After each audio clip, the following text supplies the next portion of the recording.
So anyway, I'm just shoving it in my mouth, and she looks at me and says, "Oh, hey guys, I didn't see you guys there today. Welcome to the Hoops Southbound Show, and we are continuing our conversation on the transfer portal. Maddie, it's been a wild, wild week.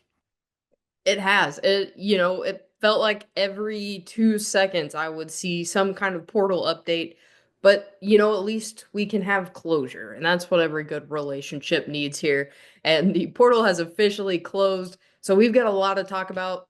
The players that are in the portal, the players who have finally committed and gotten themselves out of the portal, and the players that we aren't really sure where they're going to land, if they're going to be in the NBA, if they're going to go to their former Yeah. teams, if they're going to go to another team. There's some question marks for There's sure. there's always that question when it comes to the NBA stuff. It always gets more and more complicated. We're going to touch on some of that today, for sure. But like just before we get started here on the deep dive conversation, what it means for the transfer portal to be closed, in case you're not familiar, just means that the players can't enter their name in the portal at this point. So whoever is actually on your roster is on your roster. And the only exception to that rule is if there's a coaching change that happens between now and the next portal.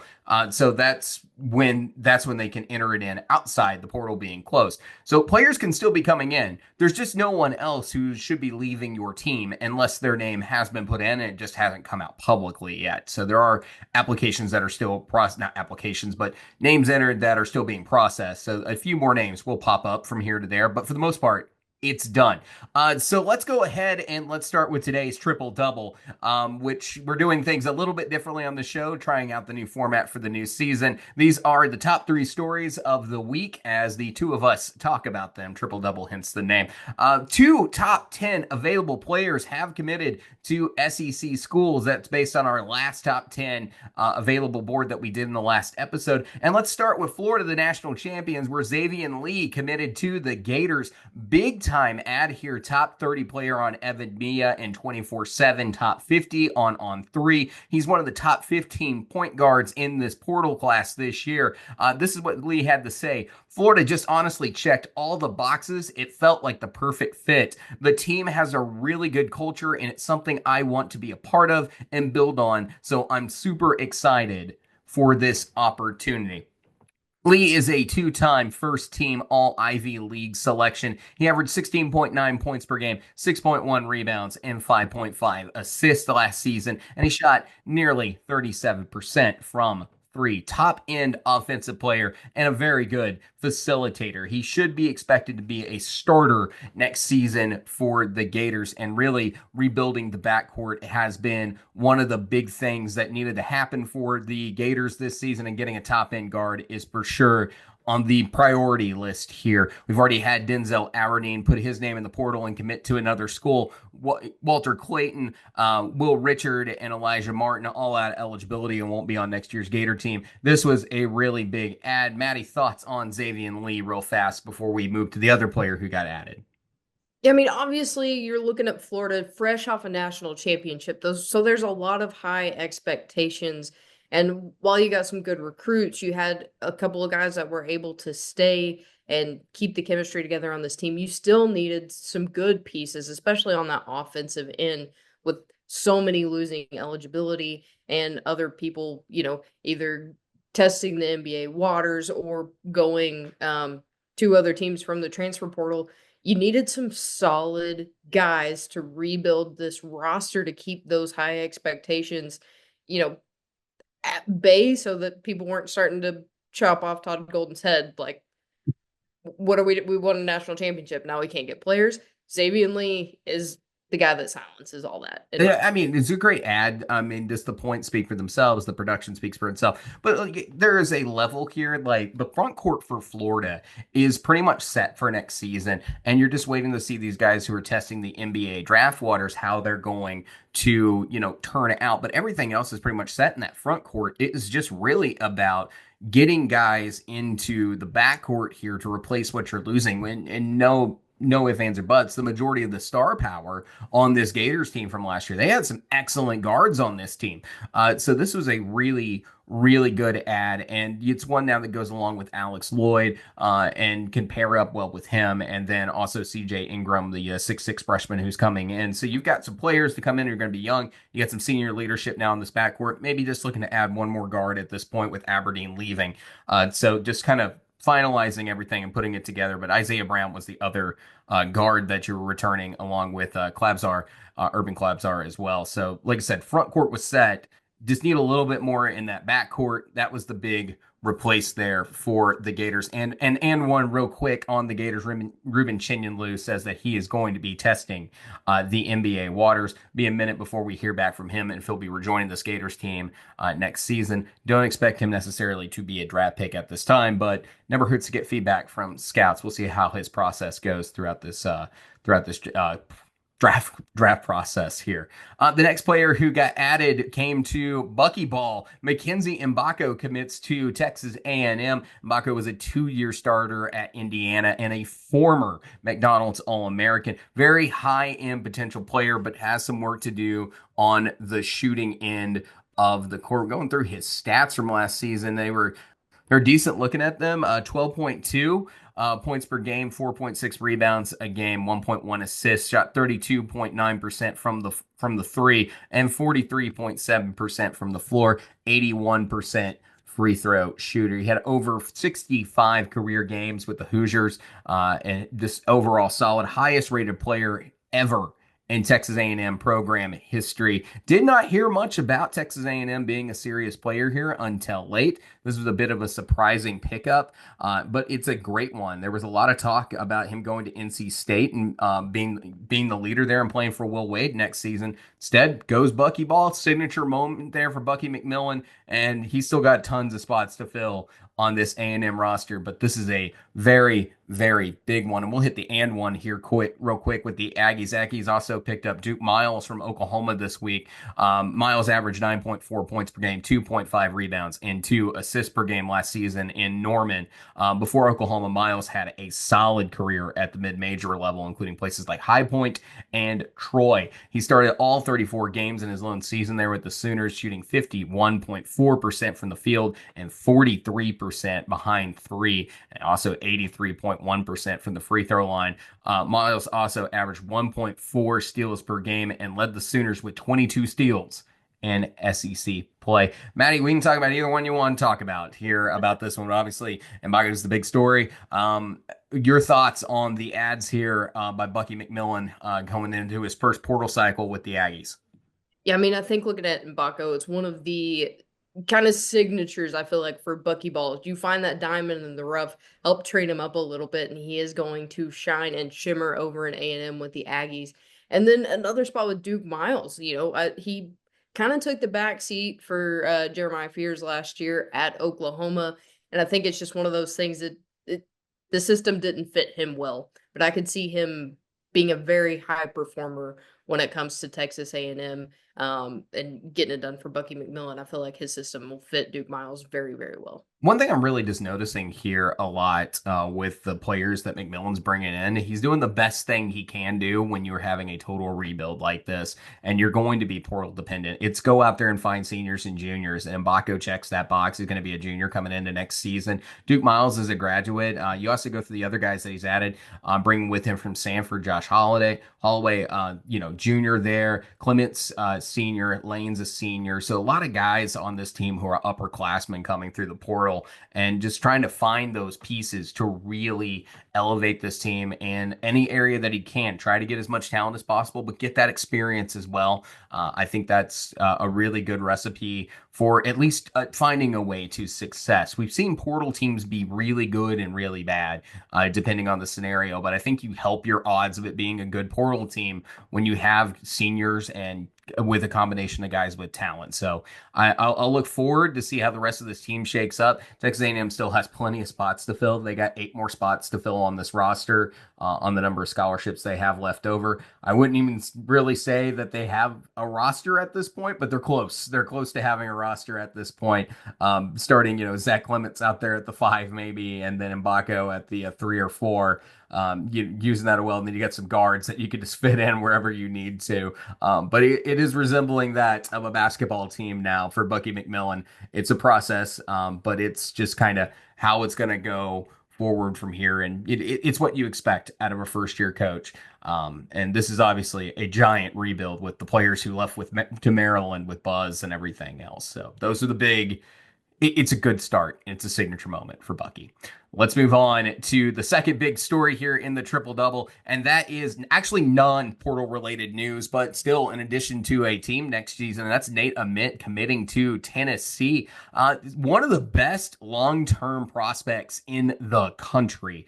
Still developing, but very high ceiling. He shows real potential as both a handler and a shooter. He has posted up 47, 42, and 90 shooting splits in the three SSB season. High release, soft touch player with range that extends well beyond the 3-point line.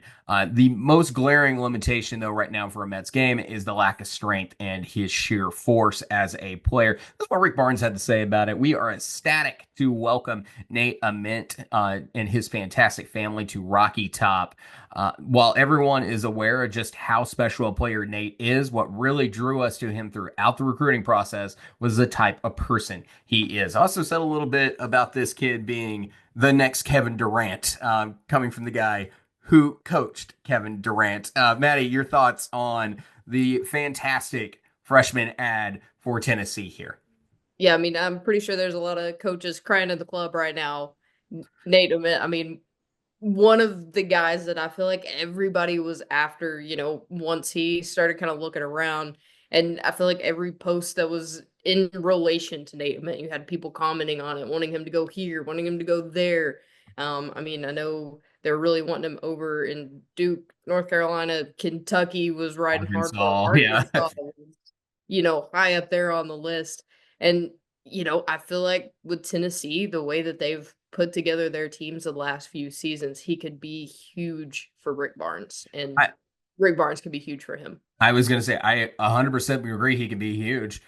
He can be a big time player, and he immediately is one of the best players coming to the SEC next season based on his ratings over there at 24/7. You're talking about the number 4 in 24/7, the number 4 in ESPN, the number 3 in On 3, and the number 4 in Rivals. Huge talent that you're bringing in to Rocky Top, and like one of the best in the country. The thing is he's still a little raw. And he's got a lot of other players that are going to be fighting for minutes with him in this front court. But I think he's a talent that you should expect to see on the court nonetheless.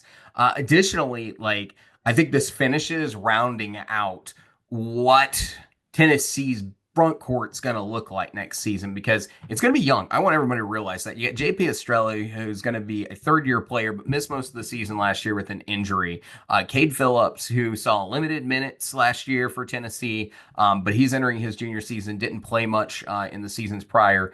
And then you've got your senior coming back, who's going to be Felix Akpara, and then sophomore transfer, Jalen Carey. So young front court, but a lot of high end potential there as well. And then you're also talking about freshmen like Dwayne Brown joining Immense as well. So, I mean, like, this thing is going to be young. It's a build. It's a process. And I don't know if Tennessee is going to be that team next year. It's going to depend, I think, on how far that team goes with what they add in the backcourt at this point. Because they got a good start in that backcourt having Jacoby Gillespie. They need some players around Jacoby Gillespie next. And that's really where I'm feeling it's at. But the good news, Rick Barnes got plenty of spots to fill. He's got 5 of them. There's players out there. I'm sure that's kind of what Rick Barnes has definitely got on his checklist next is like, got to find a couple of guys who can go out there and fill those guard spots. Yeah, I think so. Like you said, it's going to be a young team. We're kind of getting used to Tennessee making a large splash. I feel like it's, when you start to like throw little pebbles and get bigger and bigger and the ripples start going out, it's the start of the ripple there for Tennessee. So we're gonna see some small, waves, ripples. Like this is gonna be a really good team. And if Rick Barnes can keep this core, I think we may see something like, this Auburn team of last year. If he's able to keep a lot of these guys together. Yeah, And it definitely feels like that we're in phase 1 of a long term growth project for Tennessee, based on the number of young players and the number of freshmen. Going to be really talented, probably going to be a really good team.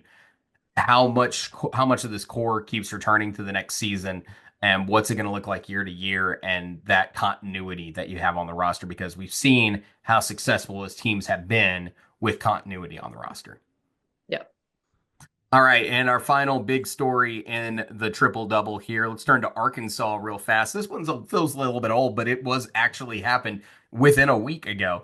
Is that John Calipari got on social media and made an announcement about the players coming back to Arkansas. More than anything else, he talked about the roster, and he started the whole thing out with, "I spoke to the team. There is a team." Just very, reminding of the meme there last season. But Arkansas is returning. DJ Wagner, Trevin Brazile, Billy Richmond III, and Jaden as well. And then Arkansas is also adding in the freshman core Darius Acuff, Malik Thomas, Isaiah Sealy, and then Kareem Rattal as well. And then from the transfer portal, Malik Ewan and Nick Pringle. Maddie, that's kind of the status right now. One more thing to add. Carter Knox is currently testing on the NBA draft waters, projected at an undrafted player right now. A lot of expectation that he's going to be coming back. So if that's the case, you're looking at 5 returners here for the Razorbacks next season. I want to go through a couple of teams here and then get your feedback, because last year we talked a lot about Evan Mia's data research and about returners.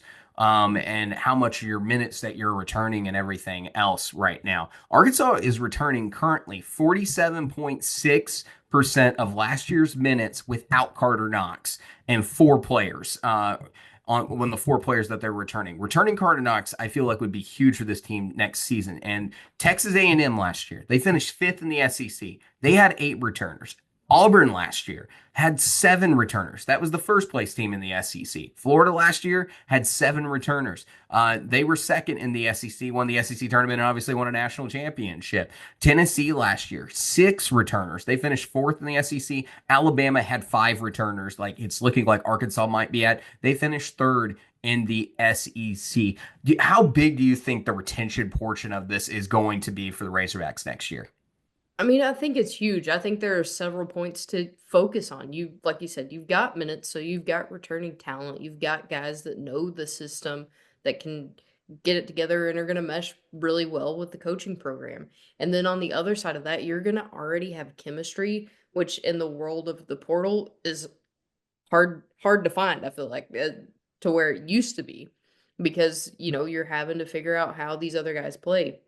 You got a core of people that know it's going to be a lot easier to let people in and kind of build around that versus trying to figure out who this team is as a whole. You've already got the core there. You just got to build around it. Yeah, I agree with that. And I think that reflects in the data that's out there, is that you want to return about 50% of your minutes, is what Evan Mia's data research has been saying on roster construction. Is like, you want to put as much talent together as possible. Obviously, you got talent. You got DJ Wagner, who was a 5-star freshman, has been solid his couple of years here. And if he entered the portal, he would have decent numbers to be in the top 100 transfers out there this season. Billy Richmond was a 4-star. That's another big talent. If Carter Knox comes back, that was another 4-star talent coming back. And then Trevin Brazile, just depending on the day of the week and who you ask, has NBA potential. So and I think that his big thing is that one bad year, there wasn't a true point guard with Arkansas. When he has a point guard to work off of, he plays his best ball. And I think that's another big get, and is one of your most senior guys on this team, and has been there and has played SEC ball every year in his career, and has been with this Razorback program for a long time. So I do think that Calipari returning so much, yeah, it's vastly different than the Eric Musselman years at Arkansas. But this is good, and you can see it just in a real product, that the top 5 teams in the SEC all returned 5 or more players last season. And here's Arkansas on the edge right now, just waiting for Carter Knox to come back from the NBA draft process and get his feedback. And you're looking at 5 players at that point, and it's a possibility. I don't think it's going to happen, but it's a possibility that there could be a sixth as well. And that's another and one. Let's hit it real fast as Boogie Fland hits the portal. Look, we went through Boogie Fland last week on the show talking about the fact that he had entered the draft, and we were catching everybody up on the players who had announced for the draft. So he entered his name in the transfer portal, and there's some people who are over the age of 50, I'll put it that way, who think that that is a bad thing or reflects poorly in Arkansas, or like folks like outside the fan base trying to make this a bigger deal than what it actually is. I'm going to hit this real fast and just put it out there. When a player enters the NBA draft and their stock might not turn out the way that they thought it would be when they entered the draft, they can put their name in the portal.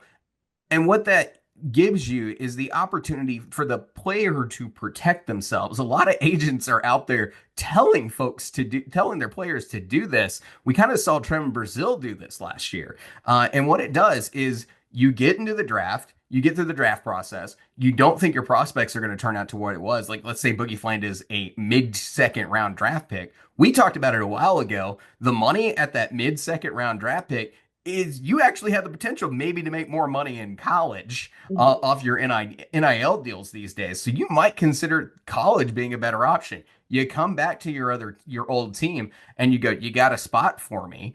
Or if they don't have a spot for you, or they don't have an NIL check they can cut you, guess what? You can put your name in the portal, and that keeps your options open at that point. So to me, not a big deal. Doesn't speak poorly about who he was as a Razorback or anything like that. Maddie, just your impressions on that, and maybe just your general thoughts on the situation.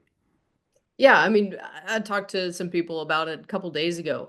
I was like, what he is doing is getting the bargaining power in his hands. I mean, you got to think about it. Like you said, Cal's starting to build up a team. Yeah. If, Boogie Fland were to continue to test the NBA waters and didn't put his name in the transfer portal closes. If Cal retains all of these people, they're getting NIL checks. He continues to go after people in the transfer portal. Boogie comes back and he's not getting paid either way in the NBA or for Arkansas. That's going to turn into a bad deal for everybody because Yeah. what you don't want is the guy who, everybody kind of leaned on last year, not feeling like he's being valued enough, you know, possibly having to fight for a spot on the team because Cal's brought in all these other people. It's literally just a smart business move in Yeah, today's not day. only just other people. Sorry, I let you finish your thought. I'm cut you off there. I heard the gap. Oh, no, you're good. I was just saying he's it's literally just a smart business move and he's protecting himself. And in today's modern era of college basketball, you have to do it. I agree. You have to do it, but you said like other people. It's not just other people too. It's point guards. Like, look at this team. You have DJ Wagner and Darius Acuff coming onto this team next year. Where do is Boogie going to come back to Arkansas to be a third point guard for this team? Like, whether he's this backup point guard to Acuff or the starting point guard, like that's not going to work for Acuff. Like that's not going to work for DJ. Like where does he go on this team if he were to return? This is about protecting himself. That's all this really comes down to, and giving himself some options. But here's the thing: I think Boogie Fland is going to be a first round draft pick. He may be a late first round draft pick. We've seen that happen before. Arkansas fans may remember the Nick Smith situation where it was like lottery, lottery, lottery, gets injured, and that it was like fell all the way into the 20s. That's common, like, because you don't have all the data points that scouts want. So, I don't expect him to fall out of the first round, but there's that possibility. And he's checking things out here to make sure that that situation isn't going to happen to him. So I have no problem with Boogie Fland saying, yeah, I'm going to put my name in the portal. It's not shocking. It really isn't. And the folks out there, even in Arkansas, who are saying that, I'm shocked, then you're not paying attention to how this is working these days, because we're going to see this a lot more going forward because it's smart. It's a very smart move by the players who are checking out the NBA draft process. It's a very, very Smart move. Let's go team by team here and finish out the transfer portal news. Let's talk about a big departure that happened. It feels like a month ago. I don't know why it feels that way. Maybe because we're not doing 2 episodes a week anymore. But Chad Baker-Mazara entered the transfer portal this week. He enters the portal as a top 10 available player in Evan Mia and a top 25 available player in 24/7 Sports. Baker-Mazara had recently teased a return to Auburn for next season. He had some great shooting last year. Shot 38% from three or better from each season he's had in D1 basketball. According to college basketball insider Jeff Goodman, Baker-Mazara had already signed a contract with Auburn that had protections with the school. And at this point, any specifics regarding protections for Auburn are unclear. There's a little bit more here that needs to go into it because this was said by Dick Weiss. Reports indicate one of the reasons why Chad Baker-Mazara left. Auburn was he in fact signed a $1.1 million deal to return to that SEC school. Then was upset when he discovered the Tigers offered transfer Keyshawn Hall double that amount. Field of 68 gets credit for this one. Strong reporting by Jeff Goodman, Rob Dosser. Yeah, that's where it gets absolutely crazy. And looking at Auburn right now with Adrian Scott entering the transfer portal and Tahad Pettiford testing the NBA draft, Auburn currently has no returning players on their roster for next season. But I will hit the and one as we talk about the Chad Baker-Mazara issue. Auburn does add Kevin Overton from Texas Tech and Elijah Freeman from D2 coming into this team for next year. For Overton, 7.8 points per game last season, 3.7 rebounds, shot 33.1% from three and 42.2% from the floor. And then Freeman coming in from Lincoln Memorial in D2, 19.3 points per game, 9.1 rebounds, and 2.4 assists a game, and 1.8 steals. Maddie, we can talk about the Chad Baker-Mazara situation real fast, or just your general thoughts on what's happening at Auburn right now. Kind of that last insight that you added there from Field of 68, based off of, what we've seen from Chad Baker-Mazara, that does not shock me at all. No. That he'd throw a tantrum and decide to leave. I hope he does not go to another SEC school because I'm tired of trying to find nice things to say about him. Well, we'll talk about that in a minute, but I do know one team that is apparently not interested in him. So that came out that a lot of people said, yeah, they're interested. No, they're not.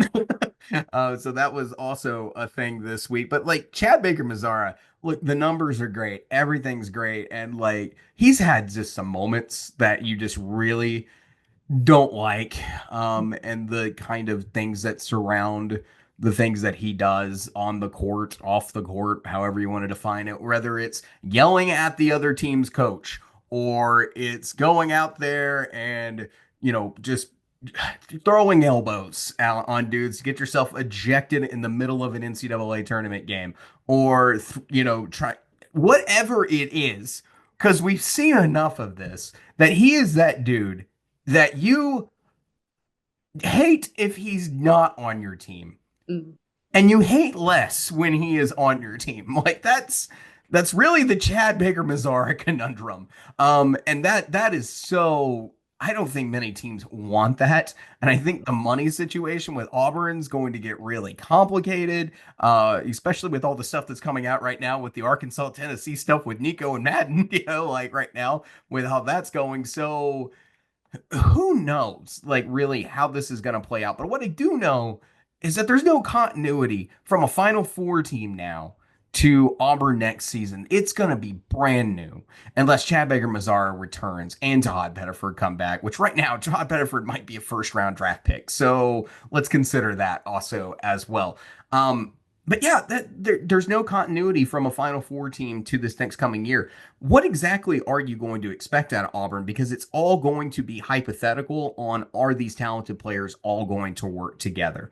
So everything's hypothetical on Auburn at this point with how heavy they're going in the transfer portal. And it's like I said, most of it has to do with them players being out of eligibility, but it's a whole new world in an end of an era.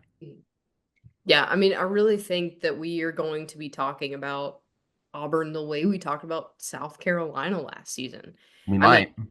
it was one of those situations, well, while they were a very, very good team, they came close in so many games. Everybody else was just a step above them. And if they were in any other conference, they'd have a competing chance. I think that's how Auburn's going to be. I think they're bringing in talented players. I think they have a heck of a coach in Bruce Pearl, but they're just not going to have all the pieces together. They may have all the pieces together. They may have all the pieces together. I'm saying that the possibility, in my opinion, is that things could go sideways. You remember Arkansas, like 2023, 2024 Arkansas, and they had like the number one transfer class in some polls and top five everywhere else you were looking at on whatever site. And they brought in all these great talented players, good defenders, good guards, good shooters. And everyone was like, yeah, this team should work. And there are a few people out there. It's like I think they're a little overhyped. I don't think they're going to be that bad. I think they're going to be like mid-tier, like they'll win 20, 22 games. They went under 500, had their worst season since 2009 and didn't make the tournament a year ago. Like, and that was one of the best transfer classes in the country. And here's the thing. Sometimes, and as we're seeing, when you add seven or more transfers on a team, it don't click. Mhm. It don't click, and there's always that possibility these days in the transfer portal stuff, in the transfer portal era. So I would be a little concerned about where this team's going to be next year because the thing is that they may go out and they may win the SEC again.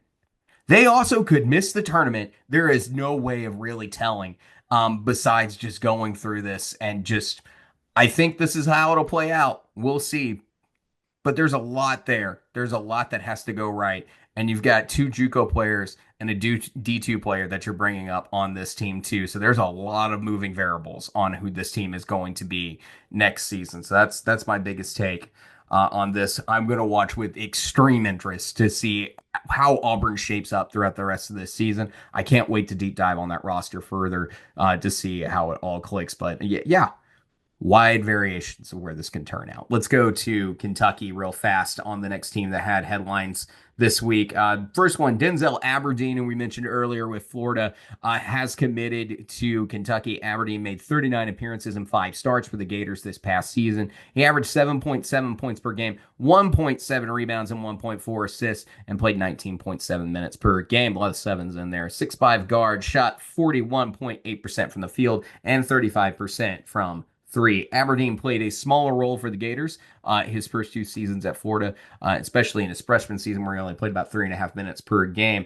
But Aberdeen was the number 77 player overall and the number 4 combo guard in this year's On3 transfer portal rankings. And just a quick and one here. Otego away, expected to come back for Kentucky, but he is testing the waters here. So Aberdeen from Florida gets added. Otego Way probably coming back next year. Matt Norlander put out in a tweet saying, barring any portal defections, Kentucky has ended its pursuit of all other portal targets. Maddie, this is it. This is it. What are your thoughts on Kentucky's roster coming to the next season? Because I'll tell you now, I think it's pretty darn good. Yeah, I mean, looking over, what they had last season, we saw some flaws, mainly on the defensive end there. I think that they've gone in and addressed all of those issues. I think they attacked the portal, you know, with that in mind of what pieces they needed to fill in the gaps. And I think this roster that Kentucky has may be one of the best in the SEC. I think it can be one of the best in the SEC. You certainly are going to have a super talented front court. You got a couple of shooters in there, which with Colin Chandler and Trent Noah, and then also you're adding Aberdeen, who shot 35%, decent shooter in there as well. Front court can shoot a little bit. It should be a more versatile front court on the way it plays, and not just linchpin on Andrew Carr for the functionality of it. And then if you get Ortega way back, it's just icing on the cake at that point for the way this is going to work. That'll give you 4 returners on this Kentucky team. I'm really not worried about it, and we're going to deep dive more and talk on Kentucky. My biggest thing with this team, it's a lot of new faces. That's the only thing. We're going to have to see how it comes together and clicks. But I think talent-wise, you went out and you got some players, and any expectation outside the top 5 in the SEC, It doesn't seem logical at this point. I think Kentucky should be considered one of those teams next year. I think they're probably somewhere in the top 15, in the top 25. I think they're really a darn good basketball team, all things considered. Jalen Lowe is probably your next year's Lamont Butler.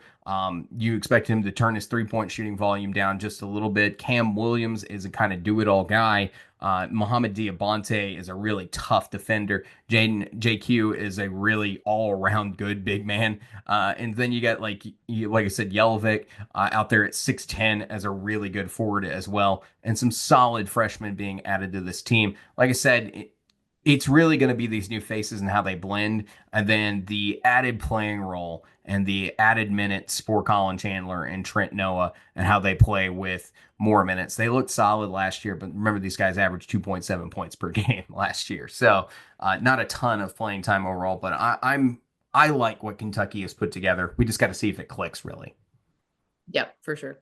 Two ads here for Mississippi State this week. Sam Walters announced he plans to transfer to the Bulldogs. He'll have 2 seasons of eligibility remaining. Walters averaged 5 points and 1.6 rebounds per game last season, over 23 games with Michigan. And then the freshman season, of course, he played with Nate Oates in Alabama on their Final Four run. Good off the bench option at times this year, but had a lot of room to grow. And then additionally, Mississippi State adds Akor Akor. Akor is a career 41% three-point shooter. He was a big part of Bucky McMillan's Samford team that made the NCAA tournament back in 2024. Almost beat, I think it was Kansas, if I remember right. Started 33 games for that team. He transferred to Kansas State last season, but was dismissed from the team. He was averaging over 7 points a game and was 54% from the floor. State's going to hope that he bounces back and looks a little bit more in his 2024 form. Then we had an ad out in Oklahoma as Xavier Brown joins the Sooners for next year. As a sophomore with the Hawks, Brown averaged 17.6 points per game, 5.2 rebounds, and 4.3 assists per game at 42% shooting from the field and 35% from three. He appeared in all 32 games for St. Joe's last season and started 30 of them, averaged 36.2 minutes per game, high volume, and Brown scored 20 points or more in 14 games last season. This is a top 100 portal pickup there for the Sooners. True point guard opportunity for them, and a guy who can help lead this team. Solid grab. Think he'll give you a bit of an upperclassman guard leadership for this Sooners team. Maddie, your thoughts on the pickup here for the Sooners? Yeah, I mean, looking over the Sooners, we mentioned they were definitely lacking a lot last year, and they're losing some of their biggest pieces. So they've got a lot to build on, but they need a lot more. Like you said, they've got Nigel Pack. Now they've got a guy in Xavier Brown who is going to be able to help lead this team, who's going to be the guy that leads you down the floor, gets you the points. I don't want to say he's a floor general like we used to mention in Zakai Ziegler, because I don't think he's quite at that level, but I think it is a good step for Oklahoma and what they've got going into the season. They've had 3 really good portal pickups here, and Xavier Brown continues that trend here. And Xavier Brown's a really good player. You might remember him if you were watching the Legends Classic last year. He was solid there in that MTE. He's a good basketball player, and he can light up the floor at times. And he consistently, when he gets to the free throw line, he's knocking them down as well. And the passing's there. 4.3 assists per game is nothing to turn your nose up to. Really good passer, really good instincts. And I think it's a big part of this team when you look at the guard play for them overall going into the next season. You got Forsythe out there who didn't see a ton of minutes he saw 31 games, so not a ton of minutes there for Oklahoma. And then you're going down really depending on guys who were medically redshirted last year and freshmen. So Nigel Pack and Xavier Brown both need to be big time players for this Oklahoma team next year. But it starts rounding out what looks to be a solid backcourt for this Oklahoma team. We'll see how much more they can put together for it. They got some good returners and they got some guys who can contribute. This is the biggest pickup, in my opinion, so far in this portal class for the Sooners.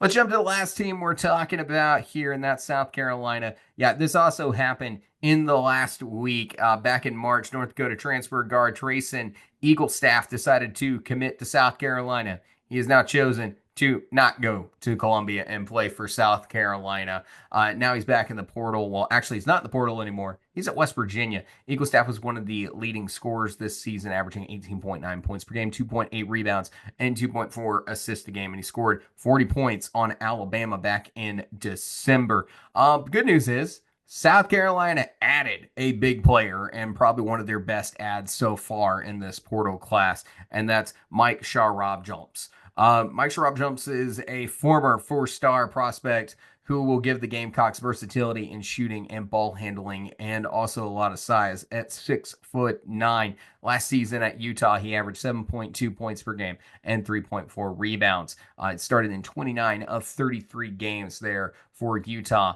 He joins this team with Michi Johnson, Elijah Strong, Kobe Knox, and Esadonko for South Carolina's transfer class.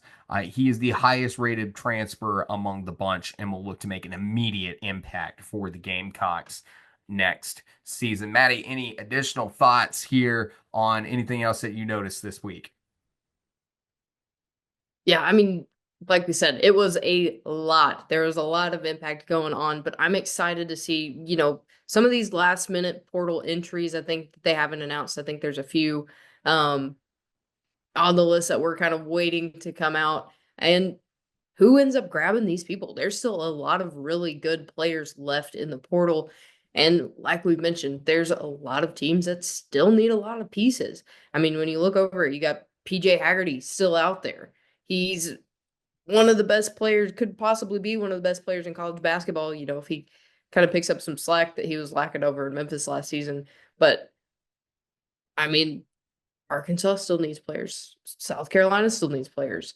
A lot of Texas teams. A&M still needs a lot of players. So I'm interested to see if, the conference that was the best in basketball last year is able to nab some of these top prospects left in the portal and where they end up going and how they impact the season. Absolutely. So, speaking of those places to fill, let's see who could possibly fill them when we take a look at the top 10 available. But, Maddie, you know what really irritates me?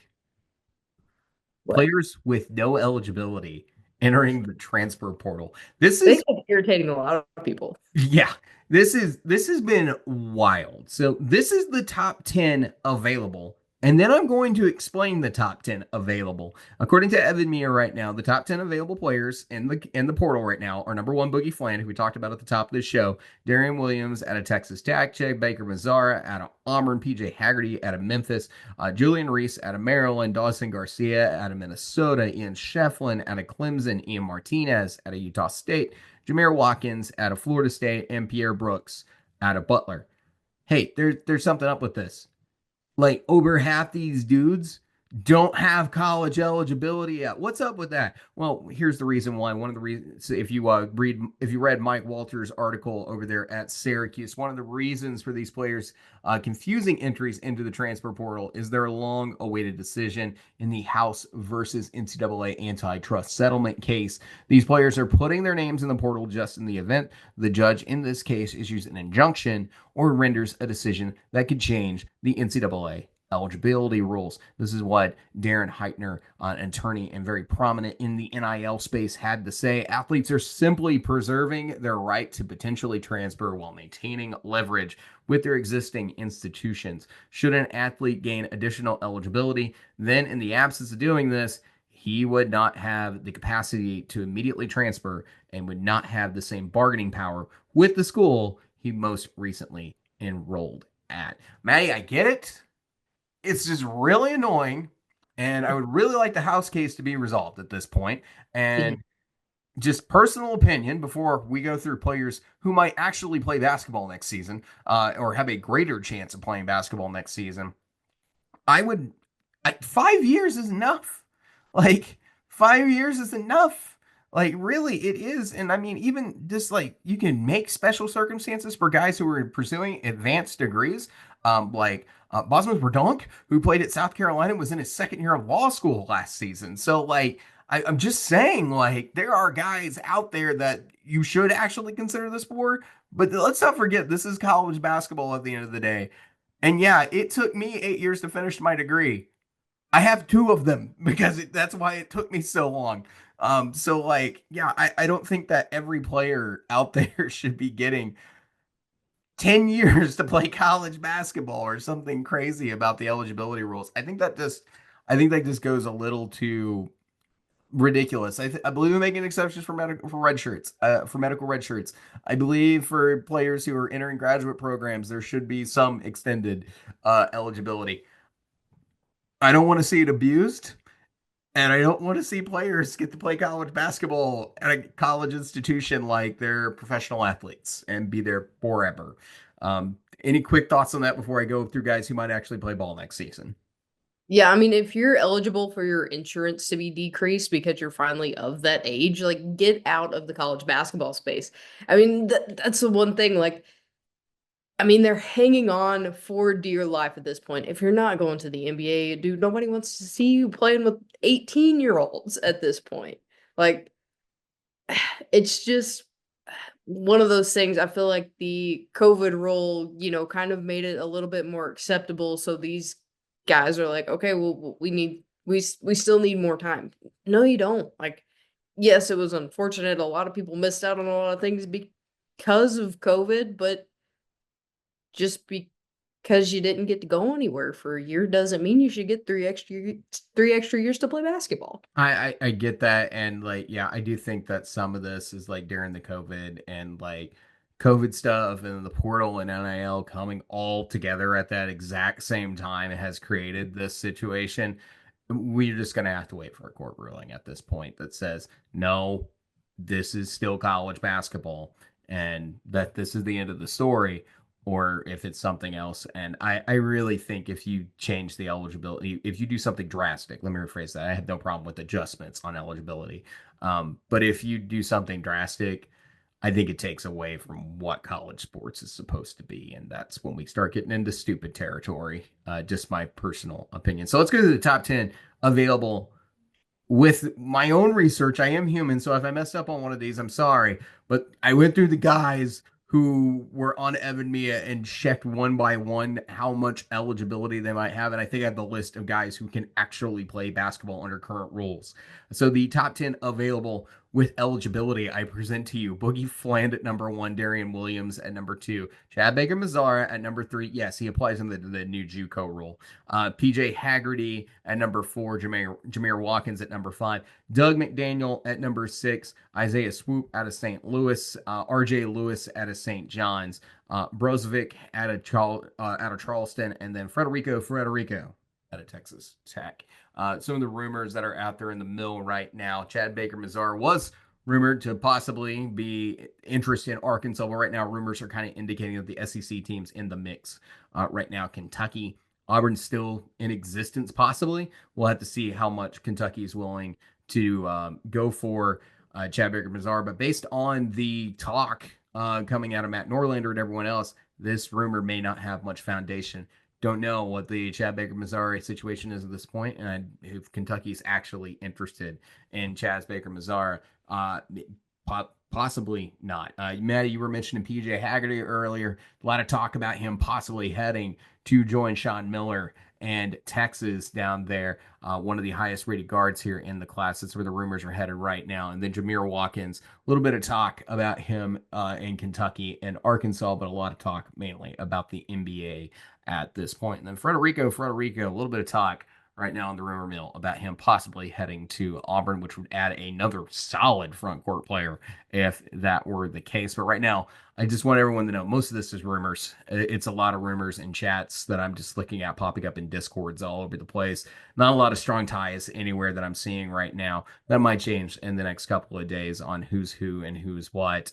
The Jameer Watkins thing is really based more on like Jameer Watkins might be following some Malik Ewan to Arkansas for like his joining his old team, but we'll see what's there in existence. Cal's kind of hinted at the same thing, that he's close to being done, but they may add somebody here or there. as it goes on. I would like them to add a shooter for sure, but there's gonna be a couple of players ended up here and there, and a lot of teams left with a lot of work to do. So there's a lot to get caught up on. But for now, that's this week's show, and we greatly appreciate it if you guys like and subscribe. And we will catch you in the next one. Thanks, guys. Have a great week. And again, so I'm sitting here.